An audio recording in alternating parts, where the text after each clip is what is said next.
porque Israel é racista em relação aos árabes. Você tem várias coisas que aí não é uma questão que vocês precisam saber obrigatoriamente, mas os árabes das cidades de Taibe, por exemplo, constroem as suas casas e não terminam elas, e aí, pela lei em Israel, você não tem como recolher IPTU.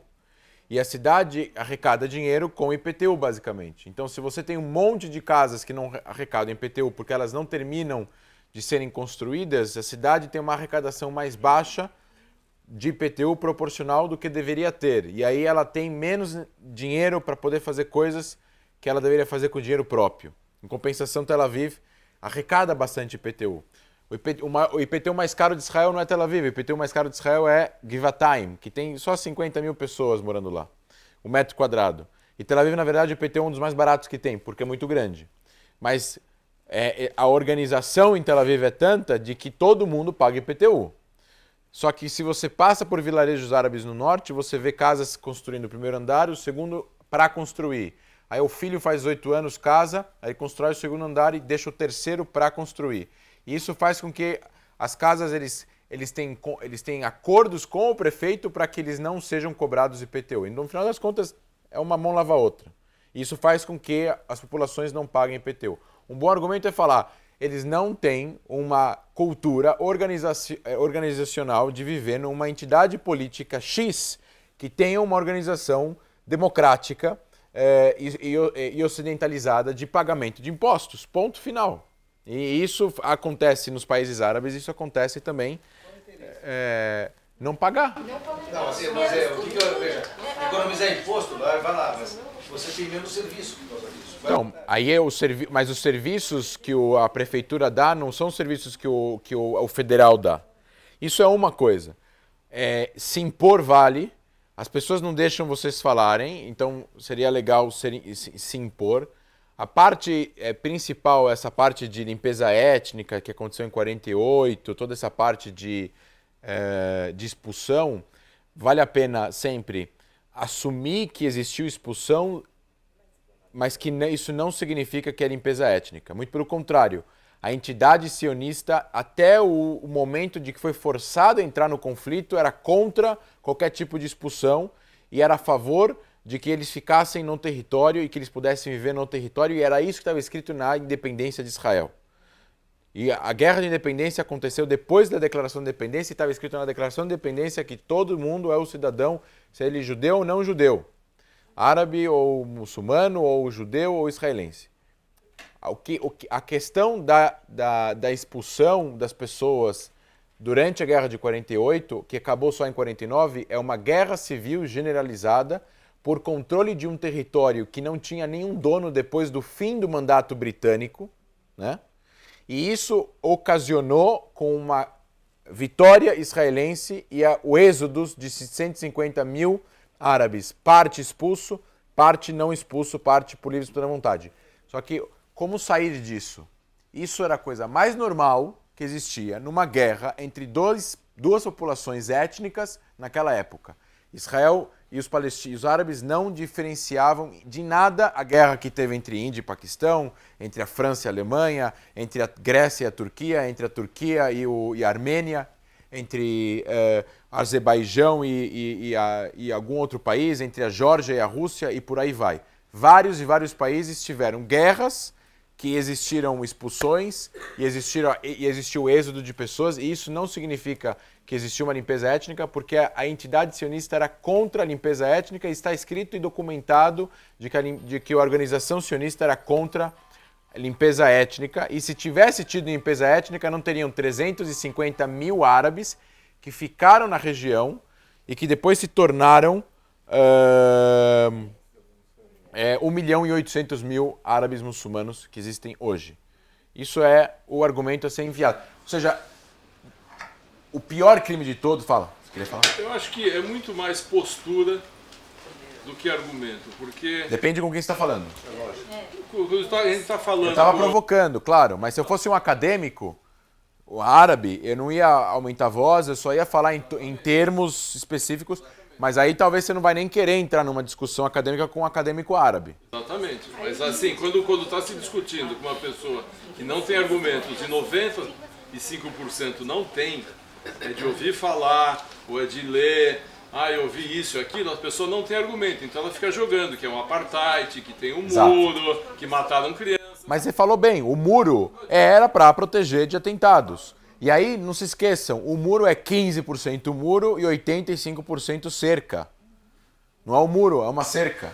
Não, mas esses números ninguém conhece, não adianta dar esses dados racionais. Qual é a diferença que você faz entre muro e cerca? Que o muro é um símbolo, né? Todo mundo fala o muro do apartheid, porque todo mundo em inglês, né? Aqui no Brasil ninguém fala disso, mas você vai para a Europa, o the wall is not a wall, is a fence, entendeu? Porque o muro tem, se o muro tem 30 quilômetros, 40 quilômetros de muro, o resto é uma cerca de 1000 quilômetros, entendeu? Então a questão não é o muro, a questão é a cerca. Claro, sempre assumindo os erros. Israel realmente, eu falei para vocês, Israel tomou pedaços de território da fronteira de 67 e englobou para dentro. Mas não foi só isso. Eu acho que se esquece muito quantos judeus foram expulsos dos países árabes.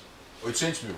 Se você pegar 800 mil judeus expulsos dos países árabes e 800 mil em números redondos árabes expulsos, o que Israel fez?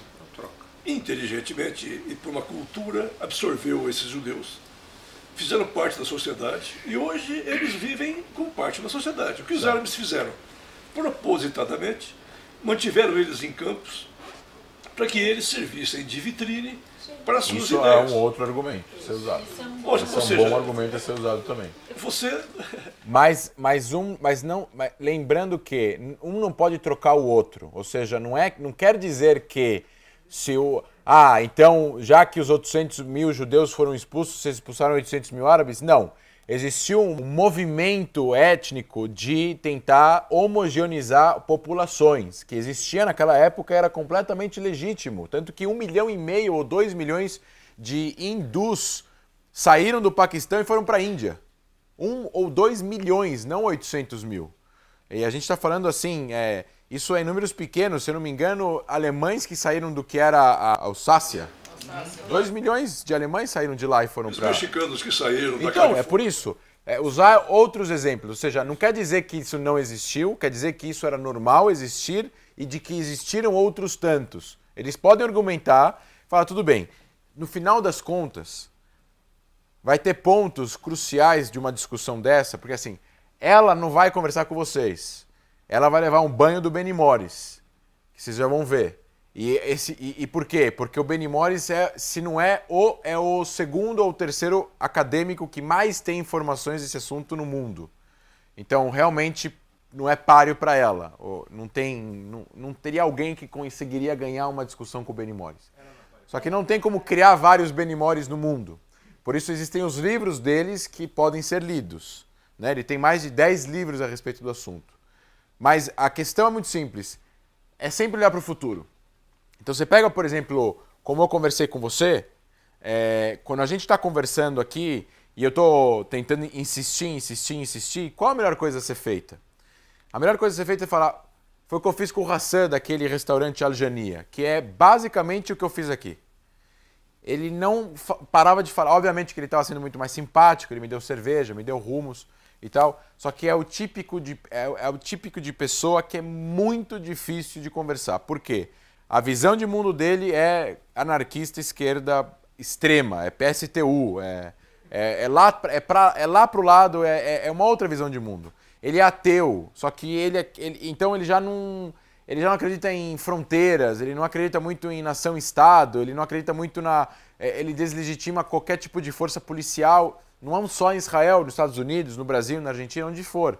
Então já é uma pessoa extremamente problemática para conversar a princípio. E qualquer pessoa, até o mais esquerda em Israel, para conversar com ele, não vai conseguir conversar com ele. Porque a visão de mundo dele já está ao contrário. Já um palestino que é um pouco mais centrado num mundo real, mais pragmático, vive no que a gente chama de realpolitik, mas ele é pró-palestino, já dá para conversar. Mas, tudo bem, esquece o passado. Eu matei gente, você matou gente. Você expulsou, eu expulsei. Vocês expulsaram 700 mil. Vocês expulsaram não sei quantos mil judeus da Cisjordânia. Mas eram 800. Você vai ficar comprando números agora? Eu te falo da Síria, de 500 mil mortos. Então assim, uma vez que uma pessoa inteligente não vai se ater ao número, é só dar o exemplo contrário. Tá, você expulsou, eu expulsei. você queria terra, eu queria terra. Vamos falar de futuro? E insiste, tira o cara do negócio da narrativa do passado e joga o cara para falar da narrativa do futuro. E na narrativa do futuro tenta fincar os dois estados, não importa em qual fronteira, Jerusalém, não Jerusalém e tal. Só na hora que o cara falar, tudo bem, 2 estados, mas vamos negociar, vocês ganharam a discussão. Já não tem mais, agora já é técnico, quem vai ficar com Jerusalém, quem vai ficar com o assentamento X, aonde vai passar a fronteira, se vai ter 3 mil quilômetros, quem vai pagar os refugiados, tá, a Arábia Saudita paga, o Catar paga, alguém paga, a gente imprime dinheiro e paga. O que a gente não pode fazer é ficar brigando para ver quem é mais vítima. Não, então, essa é a questão, exatamente isso. Assumir o erro, falando que o erro que a gente está assumindo foi feito da mesma maneira para o outro lado. Vocês assassinaram pessoas. A única coisa que dá para discutir, por exemplo, para mim é muito difícil. Quando alguém me fala que o exército israelense se comporta como exército nazista. Lembrem dos 3 Ds. Isso é desumanização. Aí tem um pouquinho de antissemitismo aí no meio. Principalmente quando alguém tenta sempre trazer o holocausto no meio do negócio que tem a ver com Israel e Palestina. Tem tantos exemplos para dar. Quando alguém traz holocausto, quer que tem algum viés aí, tipo, judaico na história. Já que uma vez que judaísmo e Israel, você tem mais de 2/3 da população judaica não morando em Israel e não sendo israelense. Então, uma hora que a pessoa fala de holocausto, de Alemanha, etc, etc, tem que entender talvez o viés da pessoa. Se você está falando com antissemita, esquece. Agora, às vezes a pessoa é antissemita porque ela é muito pró-Palestina, às vezes ela é antissemita porque ela tem um estereótipo do judeu, e às vezes ela está só soando antissemita, mas na verdade ela não é. Agora, se a pessoa vira e fala, não, porque o exército israelense é assassino, vocês assassinam pessoas, não sei o que lá, aí um pouco de informação técnica vai caber dar nesse momento, se a pessoa estiver disposta a escutar. Fala, vocês queriam falar. Na verdade, eu queria que você explicasse melhor, como você falou, a questão da convivência pacífica que existia entre os árabes e judeus. Não existia. Exato. Então, eu acho que esse é um discurso que é muito falado, que antes a existência era pacífica, aí depois teve a guerra e a expulsão, etc. E também sobre, você já falou um pouco sobre o muro, mas sobre os assentamentos também, que eu acho que é um outro ponto bem polêmico. Então me lembra, daqui a pouco a gente vai ver alguns vídeos agora. Tá, alguém tem algum comentário? Desumanização, que é desumanizar, é falar que Israel é nazista, é falar que o exército da Alemanha é tirar a humanidade. Os nazistas não foram humanos, então você está transformando o exército de Israel em não humano, o Estado de Israel em não humano, etc, etc. Aí você tem a deslegitimização, é você falar que Israel não tem direito de existir, que o Israel não tem direito de existir como Estado nacional, a autodeterminação de um povo, os judeus não são um povo para ter um Estado. Já escutei isso de árabes. É muito difícil conversar. Por exemplo, o fato de eu publicar tanto em português na minha página fez com que um árabe israelense chamado Ahmed, não sei como, encontrasse minha página. Eu escrevi um comentário, eu gostava muito de escrever de uma maneira irônica no site, na página do Daily Star, que é o jornal de língua inglesa do Líbano. Daily Star, para quem quiser acompanhar notícias do Líbano, Daily Star. Eles nunca tocam no nome Israel, nem no fogo agora que aconteceu, eles falaram sobre Israel. Só quando tem alguma coisa a ver com Israel e Líbano. Eles não têm muita gente na página no Facebook, mas tem muito libanês que não mora no Líbano que segue essa página, porque é em inglês. E eu sempre escrevo comentários, tipo, bem hipócritas. Se livra do Hezbollah que vocês vão ganhar um país melhor, etc, etc. Aí esse árabe israelense acho que leu um comentário e começou a me seguir. Eu fiquei conversando com ele em hebraico no chat do Facebook e ele falou, o seu país fez a minha família sofrer muito, eu moro em Nazaré, mas meus pais foram refugiados internos de Yafo. Então tem um caso de histórias de refugiados internos, pessoas que saíram de uma cidade árabe de Israel e foram para outra cidade que também é Israel. Eles não foram para a Cisjordânia, não foram para Gaza e não foram para o Líbano. Eles ficaram dentro de Israel e depois que acabou a guerra em 49, eles se tornaram israelenses. Só que quando acabou a guerra, eles voltaram para Yafo e não tinha mais casa. Virou agência judaica, virou a casa da prefeitura, virou qualquer outra coisa. Isso aconteceu, não existe ainda uma justiça, entre aspas, em relação a isso. Não se reconhece dentro de Israel isso. O Estado oficialmente não reconhece, já é uma discussão para a Knesset, e é um tema extremamente polêmico. Se alguém vier com uma ideia de pauta, vamos reconhecer os refugiados internos, isso vai dar abertura para reconhecer os refugiados externos, então é por isso que ninguém fala sobre isso, que é um problema político, tem a ver com as negociações de paz, mas é uma coisa que é inegável. É difícil. É uma pessoa que pega um livro e lê lá histórias de pessoas que ficaram refugiadas internas. E o cara, na verdade, não é que o cara tá lá na Síria, não, porque eu sou refugiado. O cara tá lá trabalhando no escritório de advocacia em Tel Aviv. E ele fala hebraico, ele escreve hebraico, e ele bebe cerveja, ele é laico e não sei o quê, e fala, não, porque não tem para onde ir. Então ele fala, não, eu falo, olha, eu espero que um dia a gente chegue numa paz que você possa ter a sua justiça contemplada. É isso que eu falo para ele, não tem muito o que falar. Porque você está pegando uma pessoa que sofreu, mesma coisa que um sobrevivente do Holocausto for falar que com um alemão, que é, não comparando, que é neto de um cara que foi nazista ou que apoiou o nazismo. Nada vai consolar, entendeu? É difícil. Então, no final das contas, eu acabei falando para ele uma série de coisas que eu sei que eles gostam de escutar, que eu espero um dia que você tenha a sua paz interior completa, com o Estado palestino criado e que você possa transitar pelos dois lugares. Essa história é similar do vice, do Adido na Noruega, de Israel. Sim, mas aquilo lá é bem atípico. O que aconteceu? O Adido não, o que virou embaixador da Noruega é árabe, israelense e cristão, foi expulso, ele fugiu na verdade, e ele conseguiu voltar, ele trabalhava na Palestine Electric Company, que virou a empresa israelense de eletricidade, e ele conseguiu voltar porque ele tinha muitos amigos judeus, ele conseguiu voltar para Yafa, voltar para a casa dele e voltar para o trabalho dele. É atípico do atípico, e aí ele se tornou, obviamente... É uma família muito importante, conhecida, os vários diplomatas, e ele fez o curso de diplomacia e ele é embaixador de Israel na Noruega. Tem um lindo discurso dele. Ele é fantástico, mas assim, né?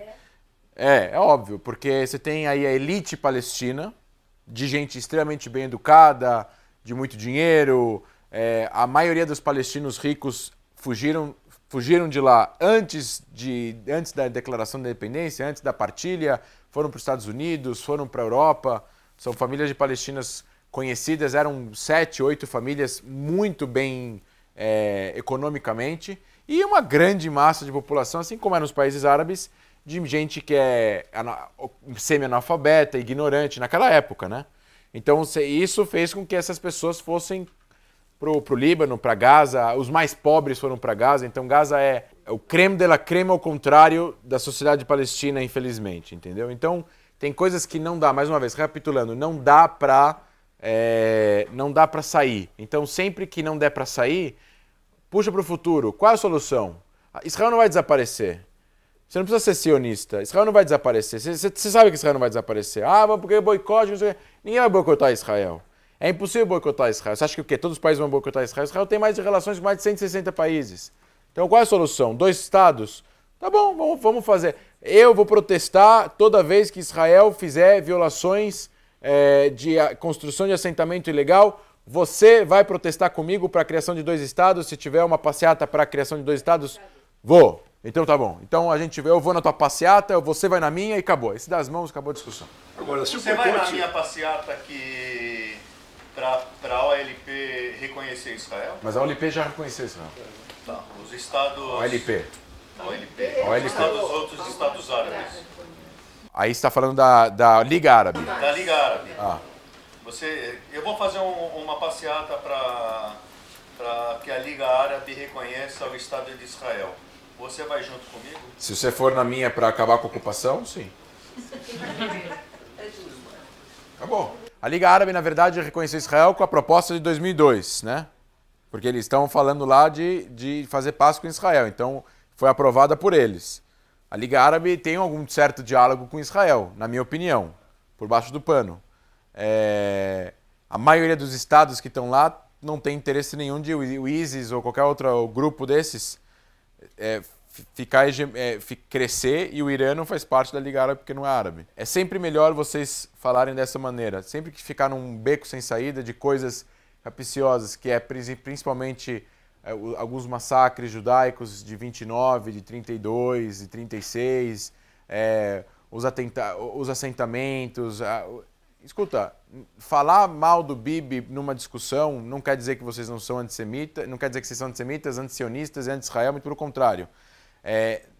a gente tem que, na diáspora, tentar sempre entender e dividir governo de Israel, de Estado de Israel, que é o que a gente sempre fala para o outro lado, né? O outro lado sempre, às vezes, a mídia e o outro lado falando porque Israel, eles falam, não, escuta, não quer dizer que o governo de Israel está fazendo isso, quer dizer que eu concordo. Ao mesmo tempo, falar isso com inteligência. Segundo, com inteligência significa o quê? Olha, eu também não sou a favor desse governo.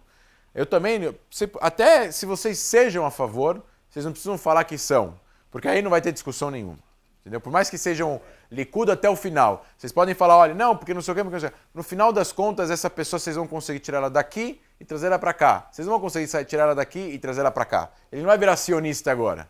Mas vocês podem fazer com que a pessoa aceite que haja uma negociação. Quando eu contei para aquele palestino, dono daquele restaurante em Porto Alegre, que tem muçulmano indo para o exército em Israel, ele ficou surpreso. E no final da conversa, depois de muito papo, eu falei, não, porque tem que ter 2 estados, você concorda com 2 estados? Eu fiquei insistindo para ele falar 2 estados, 2 estados. E ele falou no final 2 estados. Não, porque tem que ter 2 estados.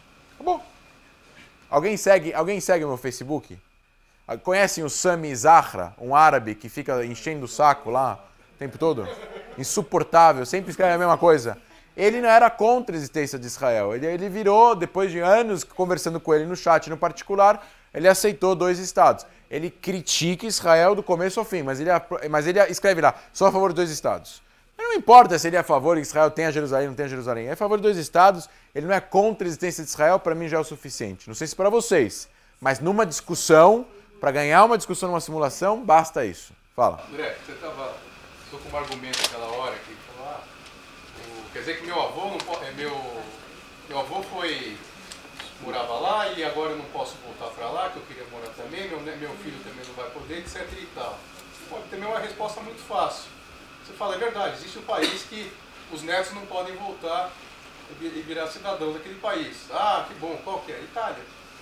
Não é todo mundo pode voltar para a Itália, apesar de ser descendente de italiano, por exemplo. Isso é uma regra que tem no mundo inteiro. Então, na verdade, a argumentação, você tem que começar a comparar Exato. um monte de outros O países. Japão é o melhor exemplo, o Japão. O Japão só pode ter cacete. O Japão, você não pode. O Japão, se você é neto, se você tem um avô, parece que não é japonês, já não é puro, não é? E eu sou filha de japoneses, meu pai era japonês do Japão, que veio com 27 anos para o Brasil, porque ele adotou E a tua mãe? naturalidade brasileira, eu não posso mais. Não, então, você tem várias regras. A Polônia, por exemplo, eu sou descendente de polonês, eu não posso pegar o passaporte polonês porque minha linhagem é materna. E não paterna. Então não encaixa. Minha mãe nasceu antes de 51. 8 de janeiro de 51. Você tem várias. O principal argumento para isso, além desses argumentos que são muito bons, é assim, eu não posso voltar para lá. Esse argumento, quando ele é usado, é quando vocês se depararem com um palestino. E lembrem-se, se vocês se depararem com um palestino que é neto ou filho de palestino, ele vai ter muita informação. Porque eventualmente ele visita, ele vai, ele fala árabe, ele acompanha, etc, etc. Então, eventualmente ele vai ter mais informação do que vocês que já nasceram no Brasil e que não trabalham com o assunto. E se eles tiverem mais informação, vocês podem cair num beco sem saída. A melhor maneira de falar, quando ele falar uma frase dessa, uma pessoa fala não, porque vocês podem ir para lá e eu não posso ir para lá, fala assim, eu espero que o conflito se resolva para você poder ir para lá. Quando o conflito se resolver e vocês tiverem um Estado palestino lado a lado com Israel, vai ter paz e você vai poder viver aonde você quiser, como eu posso ir agora na Argentina, ser residente argentino, cidadão brasileiro. Você vai ser palestino ou brasileiro, se você quiser morar lá em Haifa, você vai poder aplicar, vai ter paz e você vai poder trabalhar lá em Haifa. Por que é bom falar isso? Porque não vai ter 4 milhões de palestinos que vão fazer isso, certo? Não vai ter. Então é bom falar esse tipo de coisa, porque isso ajuda a acalmar a pessoa. Quando a gente ainda não tem paz, vamos trabalhar para a paz, aí você vai poder fazer isso. Porque até o momento que não tiver paz, você não vai poder fazer isso. Vai falar, não, porque nunca vai ter paz. Eu falei, você quer ir para lá? Vamos fazer paz. Aí, como faz paz? 2 estados. E aí você puxa o cara o tempo todo para a ideia de paz. E eu puxo a ideia de 2 estados, é uma questão aí individual de vocês. Porque eu acho que não tem outra solução a não ser para proteger Israel como Estado judeu e democrático do que 2 estados. Vocês não vão expulsar os palestinos, vocês não vão matar os palestinos e vocês não vão dar identidade para 4,5 milhões de palestinos. Então, se vocês não vão fazer nenhum dos 3, das 2 uma. Ou vai ter um Estado árabe com minoria judaica, ou vai ter um Estado de minoria judaica não democrático com uma maioria árabe. A única opção de todas essas que eu falei é 2 estados. Né? Deixa eu falar uma coisinha só que eu queria... Fala, desculpa. Se você está fazendo uma espécie de media training aqui... É simulação, não é media training. Media é um... Mas a simulação faz parte de um media training. Ou se você está fazendo uma reunião para colocar argumentos estratégicos, seria bom formular algumas questões, eu acho. Por exemplo, a comparação entre o Petriuc e um dos rapazes que veio antes. Um tentou explicar, argumentar e da melhor forma possível. Uma discussão emocional não é argumentos desse tipo que vai prevalecer. É a confrontação, é a relativizar o argumento, é a melhor coisa. Os árabes dizem que Israel não foi um povo. Os árabes não eram um povo, eram tribos. Então, argumento por argumento se acaba com isso. Eles falam que Israel foi expulsou? Não expulsou. Houve uma equivalência. Então, rebater esses argumentos, eu acho que é uma fórmula. Claro, que com certeza. Eu só botei aqui um extremo porque eu queria colocar o sentimento emocional acima da argumentação. Porque o mais difícil de tudo é que quando vocês não estão acostumados a conversar sobre esse tema com quem é extremamente antagônico a vocês, você fica emocionado e você fica nervoso. Eu, quando comecei a trabalhar com isso, quando eu discutia com alguém na internet, eu ficava nervoso. Eu não conseguia escrever. Eu precisava me acalmar e depois eu escrevia. Então, eu usei de uma tática, porque vai ter mais 2 simulações, né? Do dia 8 e no dia 15. Então, ou seja, pelo menos hoje e pelo menos na próxima aula vai ter simulação. O trick é vocês não se emocionarem.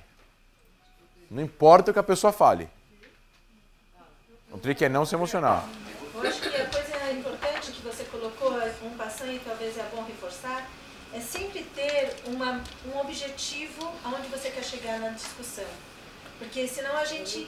Então, eu acho, é isso que eu estou falando, o objetivo em qualquer uma dessas discussões, eu repito isso, qualquer uma dessas discussões, o objetivo, se vocês não tiverem alguma coisa técnica específica, se você pegar um amigo teu que vai agora falar de Oslo 2, de que a área B deveria ser 21% e não 18%, tudo bem.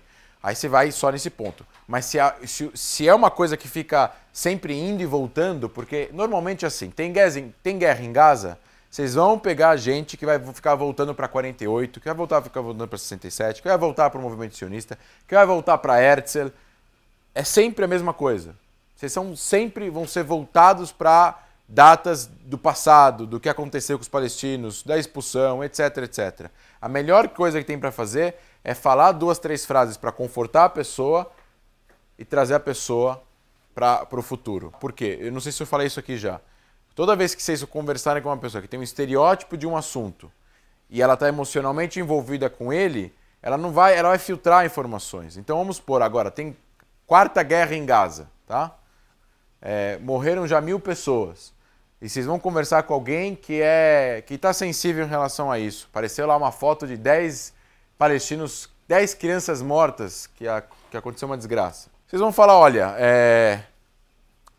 é muito mais fácil vocês conversarem com essa pessoa se vocês entenderem a dor dela, para depois falar alguma coisa do exército, para depois voltar a falar o que vocês querem falar. Se vocês já forem discutir, não, o que elas estavam fazendo lá, o Hamas colocou elas lá, não sei o que, elas não vão escutar. Agora, se vocês falarem, realmente é muito triste, né? Eu fico imaginando sendo os pais dessa criança. Realmente, eu como judeu israelense, fico entristecido com uma notícia dessa. Pronto, você já acalmou a pessoa, já falou alguma coisa emocional, você entrou na linha dela, agora vocês podem falar, então, o sionismo é o nacionalismo do povo judeu, da mesma maneira que você é pró-palestino, o nacionalismo palestino, o nacionalismo judeu, um melhor que o outro, um não é pior que o outro, os dois prevalecem, os dois valem, um não pode estar acima do outro. E o sionismo não é contra a existência palestina, tanto que nós aceitamos a partilha e eles não. E a partilha era 2 estados, não era um só. Então, eles não têm um estado até hoje porque eles negaram esse estado várias vezes. Agora, vamos falar do futuro? Como a gente pode trabalhar para ter 2 estados? Acabou. E esse objetivo, Naomi, que eu falo o objetivo final da conversa é pegar essa pessoa para falar, eu sou a favor de 2 estados. Se vocês já estão conversando com uma pessoa que está falando que já não é contra 2 estados, é a favor, mas é extremamente crítico a Israel, por exemplo, se a pessoa falar o exército israelense é assassino, aí vocês vão ter que entrar em méritos mais técnicos, que a gente pode passar na última aula que vai ter perguntas e respostas, para como responder essas perguntas. Existem inúmeras perguntas, então a gente pode estar tendo mais 20 aulas para falar de todas as perguntas, mas essas são as principais.